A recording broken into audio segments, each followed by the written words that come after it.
700 किसानों के दोषी प्रधानमंत्री नरेंद्र मोदी हैं। आगे आइए मोदी जी, माफी मांगिए देश के किसान से, जिसे आपने पौने 12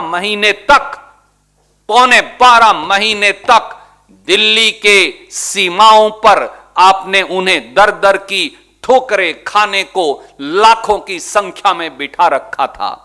माफी मांगिए उस अन्नदाता से मोदी जी, जहां उन 700 से अधिक किसान परिवारों से जिन्होंने आपकी हठ धर्मिता के चलते, आपके राजहट के चलते, जिन्होंने अपनी जान की कुर्बानी दिल्ली की सीमाओं पर दे दी।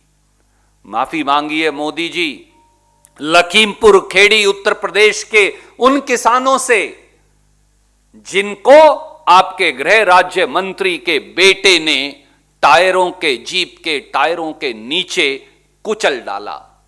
माफी मांगिए मोदी जी उस षड्यंत्र के लिए जो मुट्ठी भर पंज पूंजीपतियों को खेती को बेचने का मोदी जी और भाजपा ने किया था। और माफी मांगिए मोदी जी देश के उस 62 करोड़ अन्नदाता से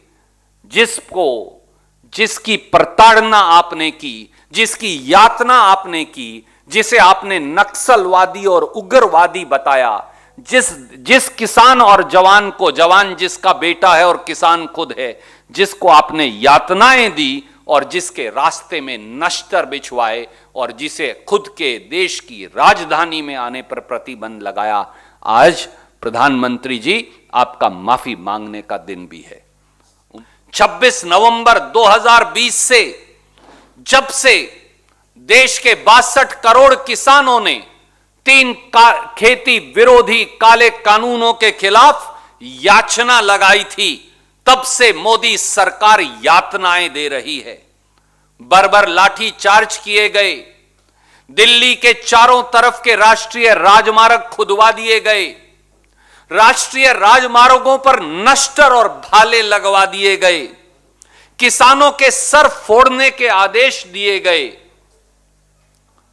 उन्हें आतंकी कहा गया, किसान को नक्सलवादी कहा गया, हमें किसान को गुंडा कहा गया, किसान को उग्रवादी कहा गया, किसान को आंदोलनजीवी कहा गया। और कुछ गोदी मीडिया के मित्र भी मोदी सरकार के इस प्रचार में शामिल हो गए।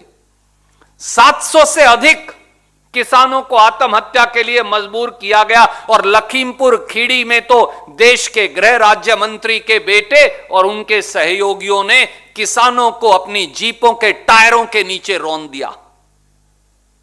पर मोदी सरकार ने आज अपना अपराध स्वीकार किया है।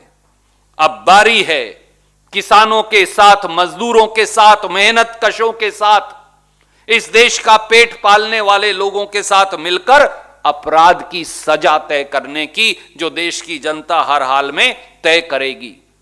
जनता को अब एक अचूक अस्त्र मिल गया है सरकार को परास्त करने का।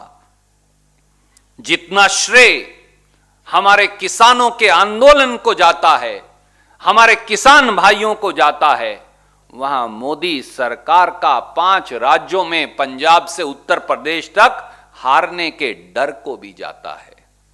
अब जनता समझ गई है, इसीलिए मैंने कहा कि भाजपा की हार के आगे ही देश की जीत है।